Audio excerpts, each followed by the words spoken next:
You're watching Week in One. On Friday, Jackie Saleeby died. The former police commissioner fell from grace when he was found guilty of corruption for taking bribes from businessman Glenn Agliotti. He went to prison but was released on medical parole in 2012 after suffering kidney failure. Saleeby, who died in Pretoria, was 64. Friday also saw a victory for suspended Hawks boss Anwa Dramat in the North Gauteng High Court. He claimed the suspension was politically motivated. He was suspended in December for the alleged illegal rendition of Zimbabwean nationals a few years ago. 2 of the 4 men who were sent back to the Zimbabwean police for interrogation were allegedly executed. Police Minister Nkosinathi Nhleko claimed he had to act after learning Dramat was implicated. However, he did so without a parliamentary probe, something the Helen Suzman Foundation challenged in court. Karen Morn explained the ruling. But effectively what's happened is that he has found that the police minister did not have the requisite legal authority to unilaterally suspend Anwa Dramat in light of that very important constitutional court decision in November last year, that his decision to suspend Anwa Dramat was invalid and should be set aside. 2 decades after the end of apartheid, a law criminalising interracial marriage is still on South Africa's statute books. Government says it fell between the cracks when a number of other apartheid laws were repealed. But while the Justice Department stresses the law has no legal effect, those whose marriages were outlawed by the Act say its continued existence is offensive and hurtful. Helen Rees met her husband in the early 80s and later married him in the UK. They were exactly the kind of interracial couple whose marriages the apartheid government tried to outlaw with the Prohibition of Mixed Marriages Amendment Act. The law declared the marriage of a South African man and a woman of a different race performed outside the country invalid. I ironically felt somewhat protected in our situation as a mixed couple by being married. It was only afterwards I discovered that in fact this legislation had come in, and in fact at that time that marriage certificate that we got in the United Kingdom was of had no legal status here.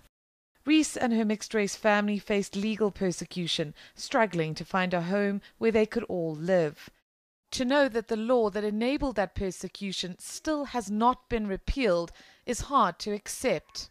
We had the Truth and Reconciliation Commission, we had a new constitution. We wanted to clear out every vestige of racism, of things that didn't respect people's human rights and dignity. We missed this one. We actually now have to remove it. And that's exactly what the South African Law Reform Commission, run by the Justice Department, wants to ensure. When they repealed the Prohibition of Mixed Marriages Act in 1985, they forgot to repeal this amendment law. So it's of no force and effect. Obviously, these laws were deeply offensive to vast numbers of people. So it is a problem that this empty shell remained. The Law Reform Commission has already proposed a draft bill that will repeal the Act and several other pieces of apartheid-era legislation. As yet, however, it's not certain when South Africa's statute books will finally be cleared completely of the worst remnants of apartheid law. Karen Morn, Johannesburg. Earlier on Week in One, we looked at some of the really tough challenges facing our schools. But this final story is one that will bring you a little hope. Young surfers in Durban are taking on their next big wave in the form of mathematics. Local non-profit organisation Surfers Not Street Children helps rehabilitate homeless kids through surfing. Now it's hoping to improve their grades with the help of a brand new computer lab. Thanks to local organisation Surfers Not Street Children, these youngsters have escaped a life of drugs, alcohol and crime. But now they're putting down their surfboards to focus on their studies. I couldn't finish school after when my dad passed away in 2005, and my last class that I went to was grade 2. And for me it was quite embarrassing to actually go back to school because there was no one who can actually pay school fees for me. But the math problem will help me and will help the whole team a lot. These donated PCs are installed with NumberWise, a maths program used by over 200 schools in the country. Many of the kids involved in the project have no formal schooling. They've missed out on a lot of education, they've grown up in the streets, and so they haven't had the parental upbringings that other kids have had. And so the idea is to lead these youngsters through the transition into adulthood to independence, their own independence, so jobs and skills and the life skills that are needed.